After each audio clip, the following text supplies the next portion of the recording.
In the year 711 AD, the Muslim Umayyad dynasty began what would be a 7-year conquest of the Iberian Peninsula. While they had previously engaged in small raids and incursions throughout the Iberian lands, it was not until 711 AD that the actual full-scale assault began. At this time, a Visigothic king, Roderick, ruled over the region, which was contemporarily known as Hispania. The Umayyad commander, Tariq ibn Ziyad, was now ready to face off with Roderick and his troops. Crossing modern-day Gibraltar, the channel that divided Hispania and North Africa, Ziyad led his army into the peninsula and along the banks of the Wadi Laku River. Upon entering Hispania, the Umayyad troops clashed with Roderick and his own, resulting in a victory for the Muslim invaders. King Roderick was actually killed in battle against Tariq ibn Ziyad, which the latter had not really been expecting. To Ziyad's pleasant surprise, the loss of their king would have pushed the local troops into a downhill spiral. The Umayyads were able to fully seize power through the Iberian Peninsula in 718 and establish the region as a province under the Umayyad Caliphate with Cordoba as the new capital. This organization of territory remained until halfway through the 8th century, after the Umayyad Caliphate was toppled by the succeeding Abbasid Caliphate in 750. By 756, the remaining Umayyad leader, Abd al-Rahman I, outright refused to acknowledge the authority of the Abbasid Caliphate. Instead, he managed to depose the Abbasid rulers in the area and proclaims the capital of Umayyad Iberia, Cordoba, to be an independent emirate, known as the Emirate of Cordoba. Much to Rahman's pleasure, he was able to do so without much pushback, and he and his descendants became the rulers of the new emirate for many decades to come. The political situation throughout the Emirate of Cordoba and the surrounding parts of the peninsula remains more or less uneventful for the first century and a half. There was, however, a proactive decline in power and stability of the emirate that became glaringly apparent around the time that the new emir, Abd al-Rahman III, took power in 912. Rahman was not willing to give up his authority or territory quite yet, though. His first mission, which he succeeded at, was to consolidate power not only within the Emirate of Cordoba, but across the whole of the peninsula, or Al-Andalus, and even extending to some parts of North Africa. While the emir was triumphant with this, it did not entirely solve the instability within his territory.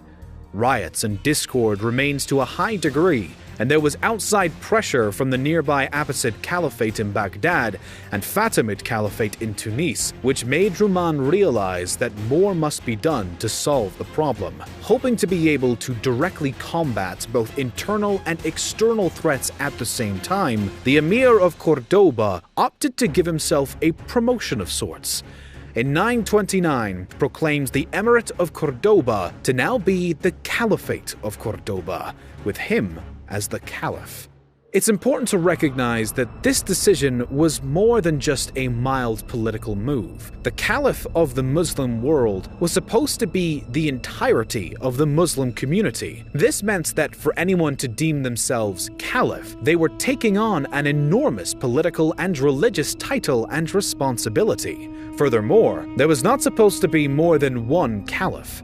This put Rahman in direct opposition to the Fatimids and Abbasids, who had already been primary enemies to each other for some time.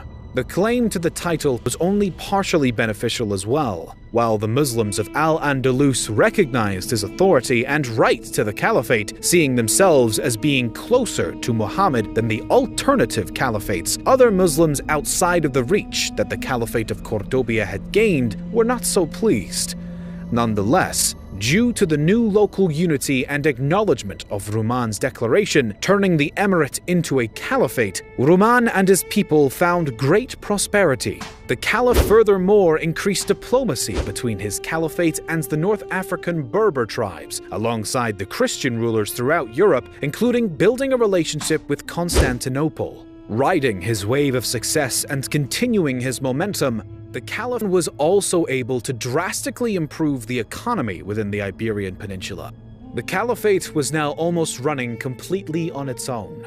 the administrative duties to maintain Al-Andalus became incredibly easy. This worked out wonderfully for Al-Hakam II, who took over for his father upon his death in 961. With Al-Hakam as the new Caliph of Cordoba, the Caliphate continued to thrive and maintain positive relations with their European and North African neighbors. With his territories functioning so smoothly on their own, Al-Hakam was even able to place a majority of his responsibilities on his advisors and instead spent the bulk of his time invested in scholarly activities. The state of Al-Andalus and the Cordoba Caliphate was possibly at the best it had ever been. Scholastically, economically, and politically, the Iberian Peninsula was prospering. While this period was vastly enjoyable, as was most of the 10th century for Al-Andalus, it would not last forever, and the end was unfortunately soon.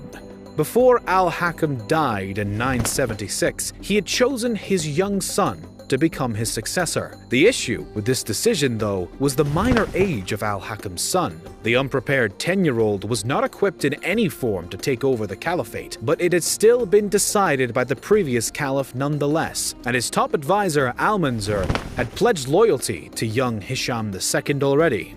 Almanzor had no option other than to declare Hisham the new caliph upon his father's passing, which proved to be a disastrous mistake. The Caliphate of Cordoba was now at the start of a tragic decline. Hisham himself was not entirely responsible for this new, unfortunate trajectory, of course. Given that he was a mere child, the job of ruling the Caliphate fell predominantly upon the shoulders of Almanzor and the Caliph's mother, Sud. While these two were not flat-out horrible, they were still not able to maintain the prosperity that the earlier rulers had been able to.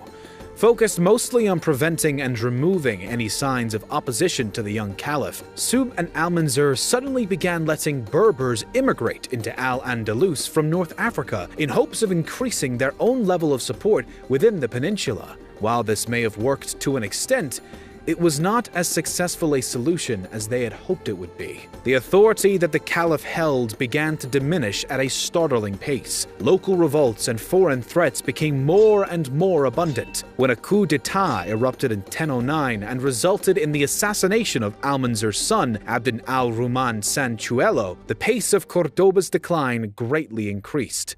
The Fitna of Al-Andalus, a time of great inner strife and civil war, broke out in response to the assassination, and the competitors for the throne that Almanzor and Sub tried to eradicate began to come out of the woodworks. The Hamudid dynasty was a sudden new adversary as well, with multiple invasions being launched into Al-Andalus throughout the instability of the Fitna.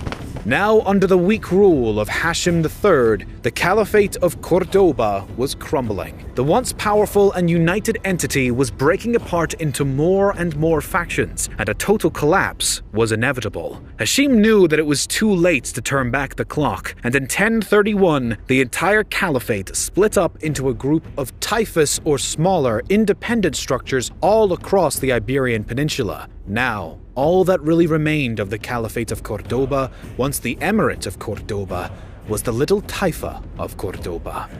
The ending of the Emirate had been a good thing, as it meant that the entity of Cordoba was then being upgraded to the high and mighty title of Caliphate.